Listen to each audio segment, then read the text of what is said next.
एक शाम प्राची टीवी पर सीरियल देख रही होती है। तभी उसकी सास वहां आती है। अरे सीरियल में तो ऐसे मग्न है जैसे आज रात का खाना पड़ोसी आकर बनाएंगे। मुझे पता ही नहीं था आपने अपने बेटे की शादी पड़ोस में भी की हुई है। हैं? मतलब? मतलब इस घर में सारा काम बहू ही करती है, आप तो सिर्फ खर्राटे मारती हैं। अच्छा जी, फिलहाल तो तुम आराम फरमा रही हो, चलो जाओ, ये मेरे टीवी देखने का समय है। आहा, इसीलिए मुझे भगाया जा रहा है। सॉरी, अब तो बिल्कुल नहीं जाऊंगी। प्राची की इस बात पर दोनों सास बहू के बीच टीवी रिमोट के पीछे बच्चों जैसे छीना झपटी शुरू हो जाती है, जिसके बीच श्लोक भी काम से घर वापस आ जाता है। आज मेरी चूहे बिल्ली की जोड़ी किस बात पर झगड़ रही है?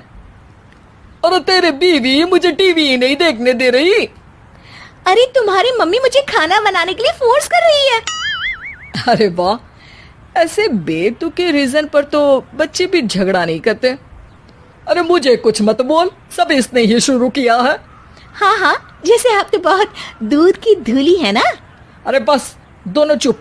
प्राची जाओ, खाने की तैयारी करो। और माँ तुम छोड़ो, तुम्हें क्या बोलूं, शांति से अपना सीरियल देखो, मुझे दोबारा लड़ने की आवाज सुनाई नहीं देनी चाहिए। ऐसा बोलकर श्लोक वहां से चला जाता है, जिसके पीछे पीछे प्राची भी कुछ न कुछ बड़बड़ाते हुए रसोई में चली जाती है। हाँ हाँ, सासू जी को तो कुछ बोलेंगे ही नहीं, बस मुझ पर ही हुक्म चलता है, खाना बनाओ, जैसे मैं इनके घर में खाना बनाने के लिए आई हूँ। इसी तरह शाम बीतती है और रात को श्लोक और प्राची की सास खाना खाकर सोने चले जाते हैं, लेकिन प्राची गुस्से में कुछ खाए बिना काम में ही लगी रहती है। इस घर में किसी को घंटा फिक्र नहीं पड़ता, मैं खाऊं या भूखी रहूं। प्राची कुछ देर के लिए रसोई से बाहर जाती है और जैसे ही वापस आती है तो वहां दूध का भरा ग्लास देखकर हैरान रह जाती है। फिक्र पूरी है, बस दिखाना नहीं है। प्राची दूध पीकर सोने चली जाती है और अगली सुबह एक बार फिर सास बहू का कार्टून नेटवर्क स्टार्ट हो जाता है। ये तुमने ही किया है। अरे अजीब जबरदस्ती है, मैं बोल रही हूँ मैंने कुछ नहीं किया। दोनों ने मिलकर पूरे घर को पागल खाना बनाया हुआ है। यहाँ कोई नॉर्मल इंसान तो रह ही नहीं सकता, इसीलिए अब पड़ोसी क्या रिश्तेदार भी घर आने से कतराते हैं। और सुन बेटे, तू भी चंगा, तेरी माँ भी चंगी, तेरी बीवी भी चंगी, रिश्तेदार। हाँ जी, आपको नहीं पता क्या, गंगाधर ही शक्तिमान है, रिश्तेदार ही। हाँ हाँ, बस समझ गया। कभी जानवरों जैसे लड़ेंगी तो कभी जुगलबंदी करेंगी। भाई मैं आप दोनों के बीच में नहीं फंसना चाहता। सास बहू की इस मनमौजी जोड़ी से परेशान होकर श्लोक अपना सिर खुजलाता वहां से चला जाता है। चलो अब मैं भी कीर्तन में जा रही हूँ। इस पर जैसे ही सास कमरे में अपना पर्स लेने जाती है तो वहां नाश्ते की प्लेट रखी देख मुस्कुराने लगती है और नाश्ता करके घर से बाहर निकलते हुए कुछ पैसे टेबल पर रख जाती है, जिसके कुछ देर बाद सिलेंडर वाला घर आता है। ओ मुरी मैया, मैं सिलेंडर के बारे में तो बिल्कुल भूल ही गई थी।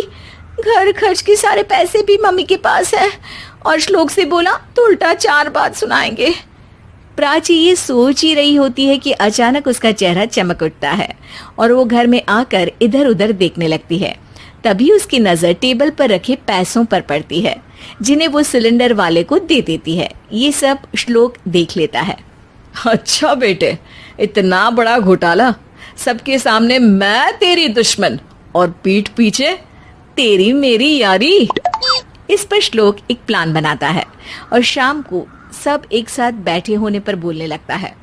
माँ, तुम दोनों की बहुत लड़ाई होती है, इसलिए मैं सोच रहा हूँ कि प्राची को उसके घर छोड़ाऊं, इससे वो भी खुश रहेगी और तुम भी। अचानक श्लोक की ये बात सुनकर सास बहू शौक से उसकी तरफ देखती हैं।